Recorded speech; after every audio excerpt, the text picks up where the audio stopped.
কত বলুন স্যার কিছু কিছু তারা হচ্ছে আপেল বিক্রি রোলারে মধ্যে খারাপ দিবে তুমি বাইক দিয়ে এদিক দিয়ে যাও ওইখানে দেখবা ওই দেউর মতন হইতাছে হ্যাঁ এটা কি দেউ? মানে অনেক সময় স্যার মালটা দিতে না স্যার ব্রেক যে মারে মালটা জমে যাবে সামনে দিকে এটা ঠিক করে তাই না? এটা তো আবার ব্লিং করলে আবার সেম পিসি দিয়ে উঠতে হবে মানে মালটাতে বেশি তুই এটা আপেল বিক্রি এটা ও স্যার মেটালিংয়ের সমান জায়গা দেখুন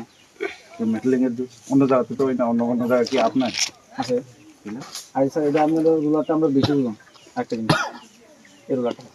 এটা আবার হয় না যেটা নষ্ট হয়েছে এটা আবার হয় না এটা হচ্ছে 12 টন তাহলে এটা এমনি ছেড়ে দিব